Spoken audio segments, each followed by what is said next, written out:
আসসালামু আলাইকুম। আমি মোহাম্মদ শাকির রহমান, প্রভাষক, হিসাব বিজ্ঞান বিভাগ, রকুনুদ্দিন মোল্লা গার্লস ডিগ্রি কলেজ। আজকে আমার অনলাইন ক্লাসের সাবজেক্ট হচ্ছে উচ্চ মাধ্যমিক হিসাব বিজ্ঞান। উচ্চ মাধ্যমিক হিসাব বিজ্ঞান প্রথম পত্রের ঢাকা বোর্ড 2024-এর বোর্ড কোশ্চেন আলোচনা করতে যাচ্ছে। আজকে আমরা আলোচনা করব ঢাকা বোর্ড 2024-এর 2 নম্বর কোশ্চেন। আমরা আলোচনা করব ধানসিঁড়ি ট্রেডার্স 31শে ডিসেম্বর 2023 তারিখের র মিল নিম্নরূপ। হিসাবের নাম: ডেবিট টাকা, ক্রেডিট টাকা, নগদ 10,000 টাকা, পারমিক মজুত পণ্য 30,000 টাকা, ক্রয় 90,000 টাকা, বিক্রয় 1,25,000 টাকা, মূলধন 1,10,000 টাকা, উত্তোলন 10,000 টাকা, 10% ঋণ 1/7/2023 তারিখে 80,000 টাকা, মজুরি 12,500 টাকা, বেতন 10 মাস দেওয়া আছে 30,000, 10 মাস বেতন দেওয়া আছে 30,000। তার মানে এখানে এখানে 2 মাসের বেতন বকেয়া রয়েছে। বিজ্ঞাপন দেওয়া আছে 15,000, আসবাবপত্র 50,000, প্রাপ্য হিসাব 50,000, আসবাবপত্র 50,000, প্রাপ্য হিসাব 42,500, প্রাপ্য হিসাব 42,500, আহ প্রদেয় হিসাব 25,000, 10%, বিনিয়োগ 1/3/2023 50,000। তো এই ছিল আমার র মিল, এবং আরো কিছু অতিরিক্ত তথ্য দেওয়া আছে সমন্বয়ের। আমরা পড়ি অন্যান্য তথ্য। সপরিমাণ উৎপন্ন মূল্যায়ন করা হয়েছে 55,000 টাকা, এবং 15,000 টাকা আগুন ও বিনষ্ট পণ্য রয়েছে। নমুনা মাফিক পণ্য নমুনা মাফিক পণ্য বিতরণ 60,000 টাকা, বিজ্ঞাপনের 1/3 অবলম্বন করতে হবে। প্রাপ্য হিসাবের 25,000 টাকা আদায়যোগ্য নয়।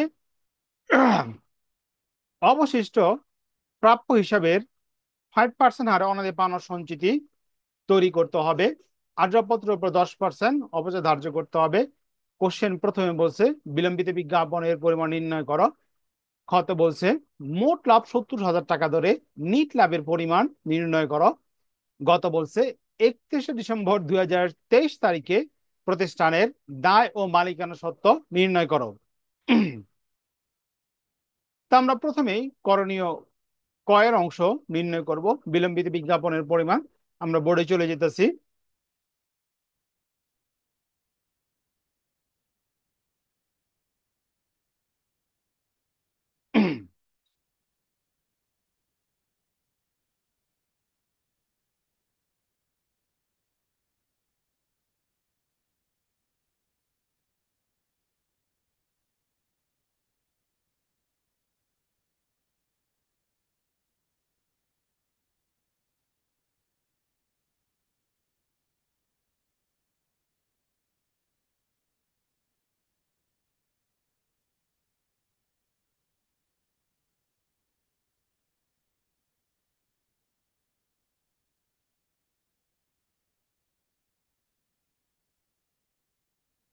বিবরণ: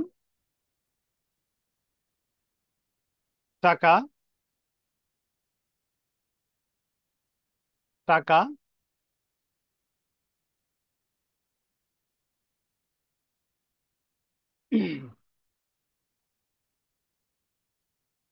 ঢাকা বোর্ড 2024 2 নং। ক, করণীয় ক। প্রথমে বলছে এখানে বিলম্বিত বিজ্ঞাপনের পরিমাণ নির্ণয়। বিলম্বিত বিজ্ঞাপনের পরিমাণ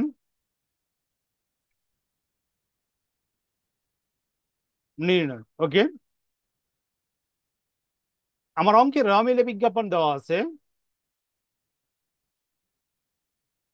15,000 টাকা,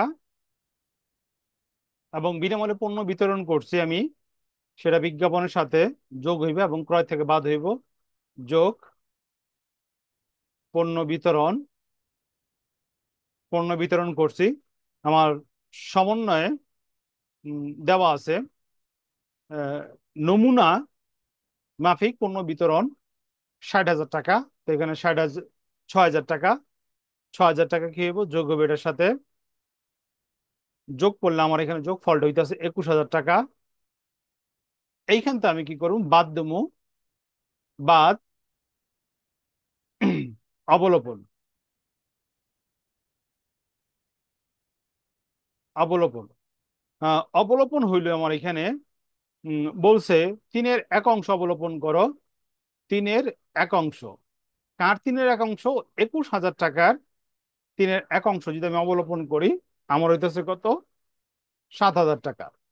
তো 7,000 টাকা যদি আমি খরচ হিসেবে দেখাই দিই, বিজ্ঞাপন বাবদ আমার থাকলো 14,000 টাকা।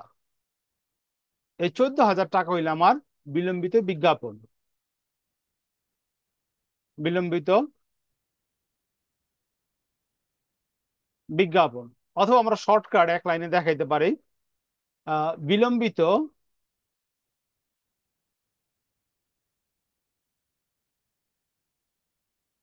বিজ্ঞাপন সমান সমান, বিজ্ঞাপন হইলো 15,000 টাকা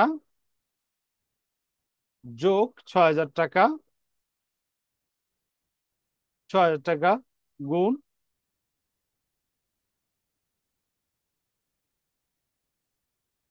গুণ 3/2 হইলো আমার কি, বিলম্বিত, সমান সমান কত, 14,000 টাকা। শর্টকাট আমরা এক লাইনে দেখাতে চাইলে এইভাবে আমরা কি করতে পারি, দেখাইতে পারি। তো করণীয় ক আমরা করলাম, এখন চলে যাবো আমরা খতে। করণীয় খতে বলছে এখানে, আমরা একটু দেখে নেই। মোট লাভ 7,000 টাকা ধরে নিট লাভের পরিমাণ নির্ণয় করো। তো আমরা ঘর কাটি নিট লাভের জন্য।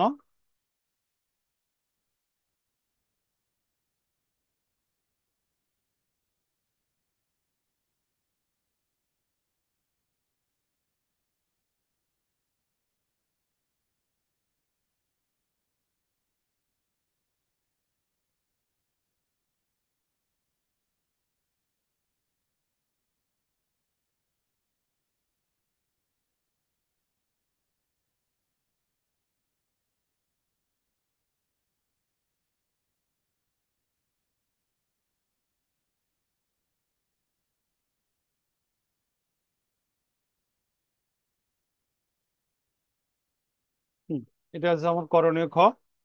প্রথম প্রতিষ্ঠানের নাম লিখি আমরা ধানসিঁড়ি ট্রেডার্স, ধানসিঁড়ি ট্রেডার্স। বিশদ আয় বিবরণী,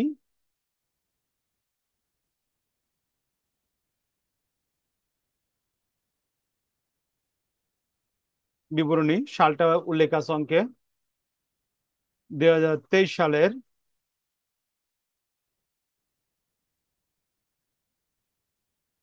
31শে ডিসেম্বর তারিখের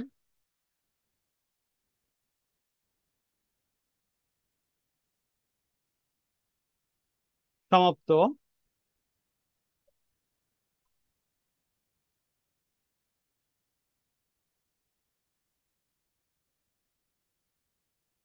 বছরের জন্য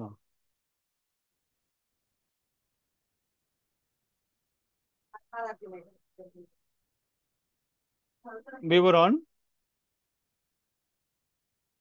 টাকা, টাকা, বিবরণ, টাকা,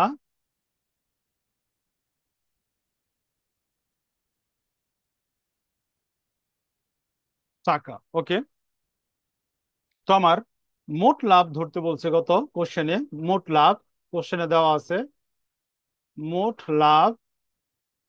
ওকে, মোট লাভ দেওয়া আছে 70,000, এবং বলছে মোট লাভ 70,000 টাকা ধইরা কি করো, নিট লাভ বাইর করো বা নিট মুনাফা বাইর করো। আমরা জানি মোট লাভের পরে বিশদ আয় বিবরণী যদি আমরা তৈরি করতে যাই, পরবর্তী অংশে বাদ দিতে হবে আমার পরিচালন ব্যয়, বাদ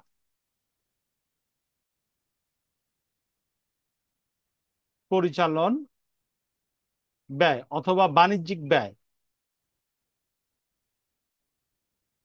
অথবা বাণিজ্যিক ব্যয় কি করতে হবে আমার বাদ দিতে হইব। ওকে, তো পরিচালন ব্যয় আমরা শুরু করব বেতন দিয়া। বেতন অঙ্কে র মিল আমার বেতন দেওয়া আছে 30,000 টাকা, এবং সমন্বয়ে বলা হয়েছে বেতন সম্পর্কে, সমন্বয়ে কিছুই বলা হয়নি আমার। র মিলে এই সম্পর্কে বলা হয়েছে বেতন দেওয়া হয়েছে 10 মাস। বেতন দেওয়া হয়েছে কয় মাসের জন্য ভাই? 10 মাস। তার মানে 10 মাসে যদি বেতন 30,000 টাকা দেওয়া হয়, 1 মাসের জন্য বেতন দেওয়া হয়েছে 3,000 টাকা। তার মানে 2 মাসের বেতন আমার কি হয়েছে? বকেয়া রয়েছে। তো আমরা এখানে কি করতে হবে? যোগ বকেয়া, বকেয়া বেতন। ওকে, বকেয়া বেতন কত? 6,000 টাকা। যোগ করলে আমার এখানে টোটাল বেতন আসতেছে 36,000 টাকা। এরপর আমরা লিখবো বিজ্ঞাপন। বিজ্ঞাপন আমার রেওয়া মিলে বিজ্ঞাপন দেওয়া আছে কত? 15,000 টাকা। 15,000 টাকার সাথে আমি যোগ করব যেটা আমরা পণ্য বিতরণ করছি, পণ্য বিতরণ সমন্বয় দেওয়া আছে যেটা, আমি পণ্য বিতরণ করছি কত? 6,000 টাকা। 6,000 টাকা যোগ করব, যোগ করার 6,000 টাকা যোগ করলে আমার এখানে আসতেছে 21,000 টাকা। এইখান থেকে আমরা বাদ দেব অবলোপন, বাদ অবলোপন না, এখান থেকে আমরা বাদ দেব বিলম্বিত। আচ্ছা, একটা কথা মনে রাখতে হইব, কোশ্চেনের মধ্যে অবলোপন বা বিলম্বিত যাই বলুক না কেন, অঙ্কের মধ্যে যখন আমরা পরিচালন ব্যয়ের আন্ডারে বিজ্ঞাপন দেখাইবো, ওই সময় আমাদের কি করতে হইব? বিলম্বিত অংশটা কি করতে হইব? বাদ দিতে হইব। তো বিলম্বিত, তো বিলম্বিত বিজ্ঞাপন আমরা ওয়ার্কিংসে বের করছিলাম কত? করণীয় কত? 14,000 টাকা। 14,000 টাকা, তো বিয়োগ দিলে আমার এখানে অবলোপন হইতেছে কত? 7,000 টাকা। অর্থাৎ এই বছরে খরচ 7,000 টাকা, বাকি 14,000 টাকা পরবর্তী 2 বছরে কি করা হইব?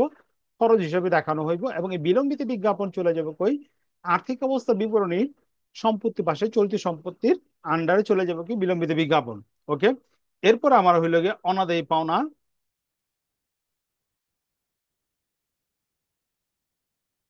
অনাদায়ী পাওনা। হুম, অঙ্কের মধ্যে আমার অনাদায়ী পাওনা সম্পর্কে রেওয়া মিলে তেমন কিছুই নাই। আহ, সমন্বয় আছে, সমন্বয় 3-এ প্রাপ্য হিসাবে 25,000 টাকা আদায়যোগ্য নয়। তার মানে এটি হলো আমার নতুন অনাদায়ী পাওনা। এবং বলছে অবশিষ্ট প্রাপ্য হিসাবের উপর 5% হারে অনাদায়ী পাওনা সঞ্চিতি ধরতে হইব। অবশিষ্ট ইয়ের উপরে 5% হারে অনাদায়ী পাওনা সঞ্চিতি ধরতে হইব। তার মানে আমার অনাদায়ী পাওনা হইলো গিয়ে এখানে 2,500 টাকা। এইটার সাথে আমি যোগ দেবো, যোগ নতুন অনাদায়ী পাওনা সঞ্চিতি, নতুন অনাদায়ী অনাদায়ী পাওনা সঞ্চিতি। হ্যাঁ, অঙ্কের মধ্যে আমার নতুন অনাদায়ী পাওনা সঞ্চিতি এটা আমার বের করে নিতে হইব। আমি দেখাই একটু এখানে ওয়ার্কিংস, ওয়ার্কিংস গুলো আমরা দেখাই দেবো। আচ্ছা, বকেয়া বেতনটা দেখাই দেই। বকেয়া বেতন সমান সমান 30,000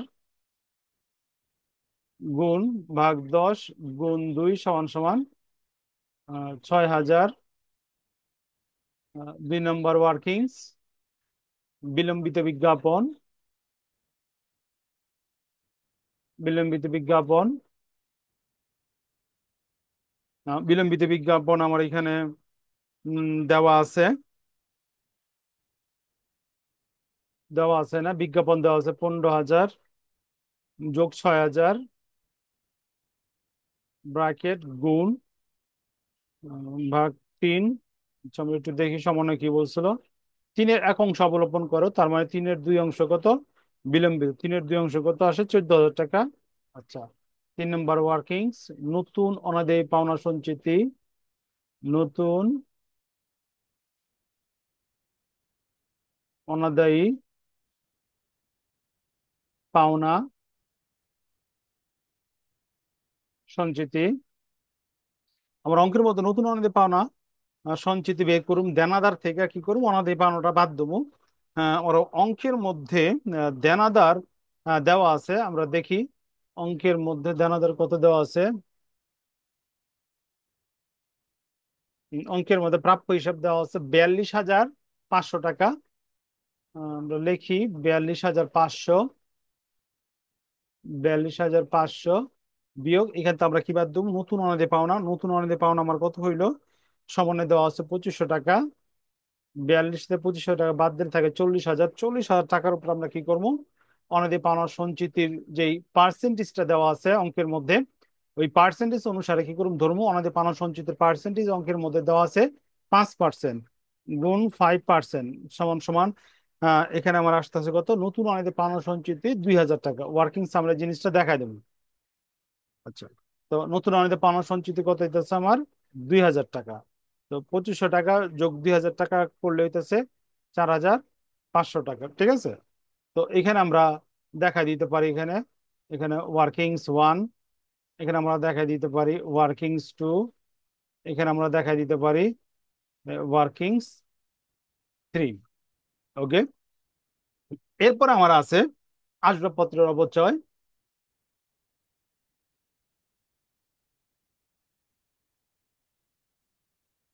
আসবাবপত্রের অপচয় আমার রেওয়া মিলে আসবাবপত্র দেওয়া আছে। রেওয়া আসবাবপত্র দেওয়া আছে 50,000, এবং সমন্বয় বলছে আহ আসবাবপত্রের উপর 10% হারে কি করতে হইব, অবচয় ধরতে হইব। আসবাবপত্রের উপরে কি করতে হইব, 10% হারে অবচয় ধরতে হইব। তো এটাও আমরা একটু ওয়ার্কিংস দেখাই। 4 নম্বর, আসবাবপত্রের উপর অবচয়,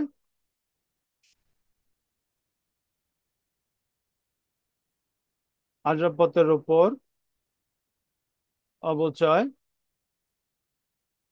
সমান সমান দেওয়া আছে কত, 50,000, যে কোনো আসবাবপত্র কিনে নেই, গুণ 10% সমান সমান 5,000 টাকা।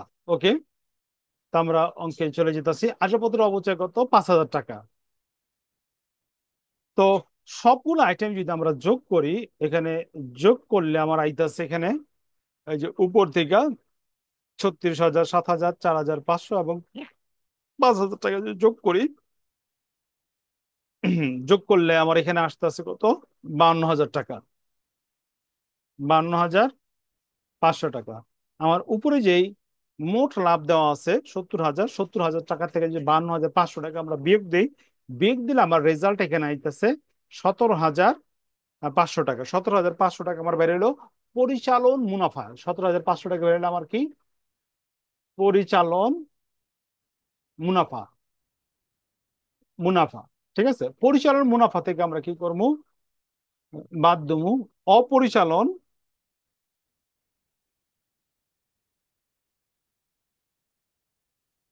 অপরিচালন আয়সমূহ।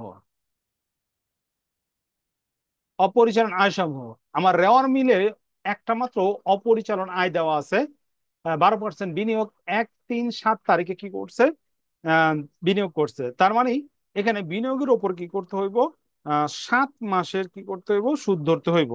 তো আমরা দেখি, ক্যালকুলেটর ইউজ করি। আমার বিনিয়োগ দেওয়া আছে কত, 5,000। 50,000 গুণ 12 শিফট পার্সেন্ট ভাগ 12 গুণ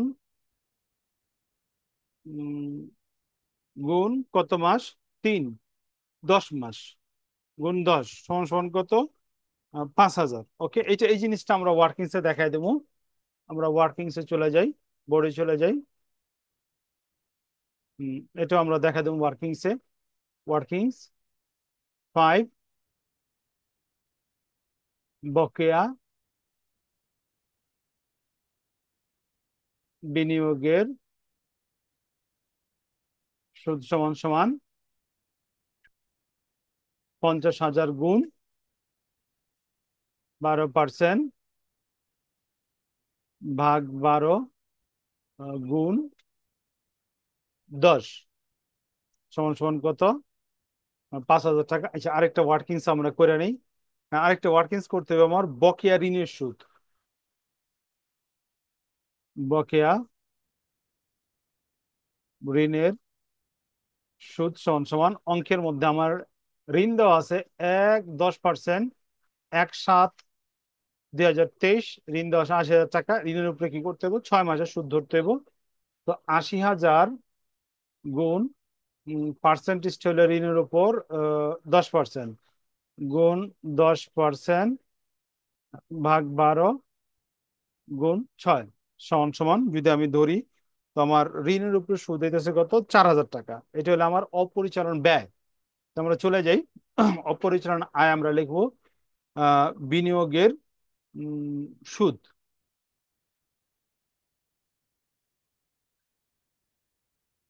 বিনিয়োগের সুদ, বিনিয়োগের সুদ আমার কত? আমরা ওয়ার্কিংস বের করলাম। এটা হলো ওয়ার্কিংস 5, 5 না, একটু দেখে নিই। হ্যাঁ, 5। বিনিয়োগের সুদ কত? 5,000 টাকা। 5,000 টাকা যদি আমি যোগ করে দেই, আমার এখানে হইতেছে 22,500। ওকে, এরপর আমরা বাদ দেবো, বাদ অপরিচালন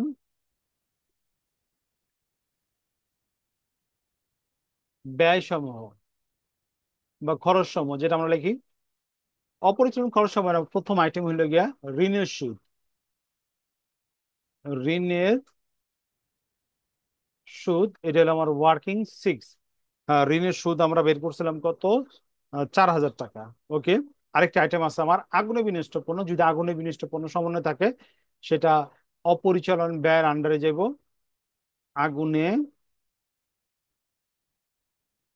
বিনষ্ট পণ্য, এবং ক্রয় থেকে বাদ যাব, আবার সপরিবর্তনে বাদ যাব, এবং আর্থিক অবস্থা বিবরণ প্রদর্শন হইব।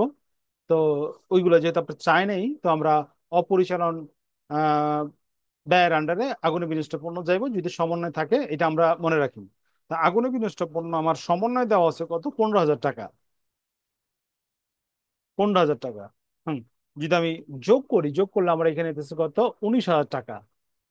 ওকে, 22,500 থেকে যদি আমরা 19,000 বাদ দেয়, আমার এখানে এসেছে 3,500 টাকা। ওকে, তো 3,500 টাকা আমার এটা আছে নিট মুনাফা। এটা হইতেছে আমার নিট মুনাফা। যদি কর থাকতো অঙ্কের মধ্যে, তো আমরা বাদ দিতাম, ইন্টারমিডিয়েট লেভেলে করটা দেয় না। তো আমার নিট মুনাফা হলে কত? 3,500 টাকা। তো অঙ্কটা আমরা একটু দেখি। নিট মুনাফা হলে 5,000 টাকা। এখন আমরা চলে যেতেছি আমাদের করণীয় আহ গতে। করণীয় গতে বলছে আমার অঙ্কের মধ্যে, একটু যাই আমরা করণীয় গতে। করণীয় গতে বলছে 31শে ডিসেম্বর 2023 তারিখে প্রতিষ্ঠানের দায় ও মালিকানা সত্ত্বের পরিমাণ নির্ণয় করো। অর্থাৎ আর্থিক অবস্থা বিবরণীর দায় পাঁচটা কি বলছে এখানে প্রিপেয়ার করতে বলছে। দায় পাঁচটা, তো আমরা ঘর কাটি দায় পাশের জন্য। উম, একসাথে 2 পেজ ঘর কেটে নেই, এটা আমাদের জন্য বেটার হইব।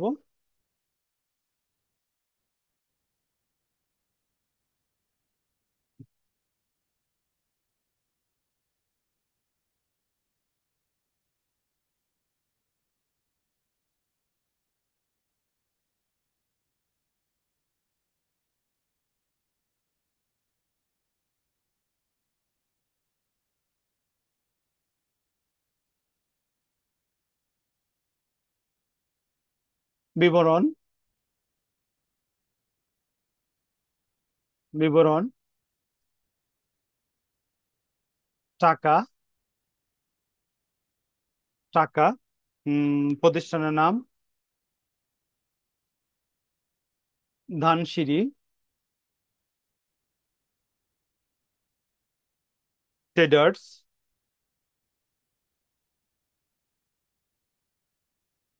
ট্রেডার্স,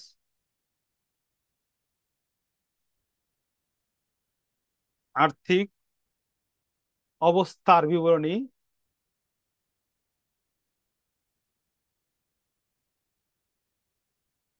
বিবরণী, সালটা হলো 2023 সালের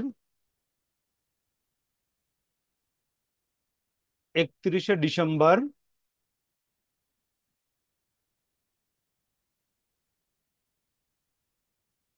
তারিখের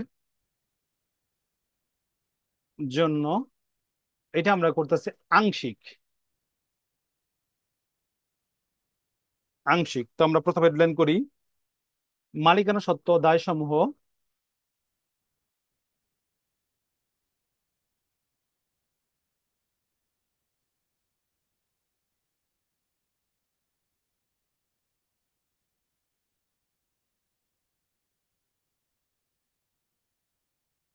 মালিকানা সত্ত্ব দায় সমূহ।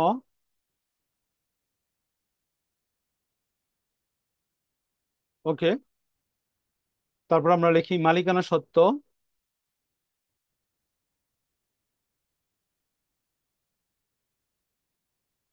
হুম, মালিকানা সত্ত্ব প্রথমে আমরা লিখবো আমাদের অঙ্কের মধ্যে প্রারম্ভিক মূলধন, অর্থাৎ রেওয়া মিলে প্রথম আমরা লিখবো যে মূলধনটা দেওয়া আছে রেওয়া মিলে, ওইটা আমরা লিখবো মূলধন। মূলধন আমার রেওয়া মিলে মূলধন দেওয়া আছে 11 1,10,000 টাকা দেওয়া আছে রেওয়া মিলে মূলধন, 1,10,000 টাকা। এরপর আমরা এটার সাথে কি দেবো, যোগ দিব, যোগ নিট লাভ। নিট লাভ আমার অঙ্কের মধ্যে আমরা নিট লাভ বের করছিলাম কত, 3,500 টাকা। এই 3,500 টাকা নিট লাভ কি করবো আমরা এখানে যোগ দিব 3,500। হম 3,500 দুইটা যদি যোগ দিই, যোগ দিলে আমার এখানে আইতেছে 1,13,000 টাকা, 1,13,500 টাকা। এখান থেকে আমরা বাদ দেবো উত্তোলন, যদি থাকে অঙ্কটাতে উত্তোলন আছে র মিলে, তো আমরা উত্তোলনটা বাদ দেবো, বাদ উত্তোলন। উত্তোলন আমরা র মিলে দেখতেছি উত্তোলন দেওয়া আছে ডেবিট পাশে 10,000 টাকা, 10,000 টাকা বাদ দিব।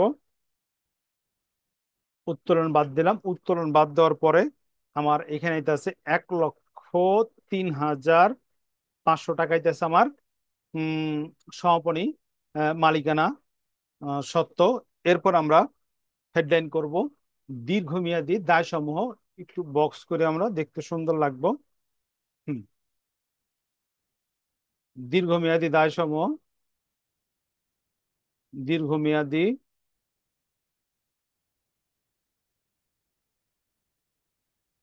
দায় সমূহ। হুম, অঙ্ক তো আমার দীর্ঘমেয়াদী দায় দেওয়া আছে এখানে, ক্রেডিট পাশে একটা আইটেম দেওয়া আছে 10% ঋণ। ঋণ হলে গিয়ে আমাদের দীর্ঘমেয়াদী দায়। তো যেহেতু ঋণের একটা আইটেম আছে, তো আমরা সরাসরি কি করতেছি, 2 নম্বর কলমে বসাই দিয়েছি, লোন গ্রহণ করা হয়েছিল রেওয়া মিলে দেওয়া আছে 80,000 টাকা। নেক্সট চলে যেতেছি দীর্ঘমেয়াদী দায়ের পরের আমাদের হেডলাইন হইল চলতি দায়। হেডলাইন কি, চলতি দায়। চলতি দায় সমূহ। ওকে, তো রেওয়া মিল আমাদের চলতি দায়ের প্রথম আইটেম দেওয়া আছে প্রদেয় হিসাব। প্রদেয় হিসাব দায়গুলা থাকে হইলে গিয়ে মূলত পক্ষে ক্রেডিট পাশে, ক্রেডিট পাশে আমার চলতি দায় দেওয়া আছে কত, 25,000 টাকা। হুম, এবং দেওয়া আছে আমার সমন্বয় যেই উম, বকেয়া ঋণের সুদ আছে, এটা আমার কি চলতি দায়। বকেয়া ঋণের সুদ ওয়ার্কিং 6 থেকে নিয়েছিলাম আমরা কত, 4,000 টাকা। 4,000 টাকা। এবং আমাদের সমন্বয়ে বকেয়া বেতন আছে রেওয়া মিলের সমন্বয় আর কি, সমন্বয় দুই ধরনের হয়ে থাকে, একটা রেওয়া মিলের সমন্বয়, একটা হলো সমন্বয়। সমন্বয় সমন্বয়ের ইয়ে দেওয়া আছে কত, 6,000 টাকা। এটা আমরা দেখাইছিলাম ওয়ার্কিংস ওয়ানে। তো বকেয়া বেতন হলো 6,000 টাকা। এইগুলো যদি আমরা যোগ করি, যোগ করলে মোট চলতি দায় সমূহ, মোট চলতি দায় হলে গিয়ে আমার 35,000 টাকা।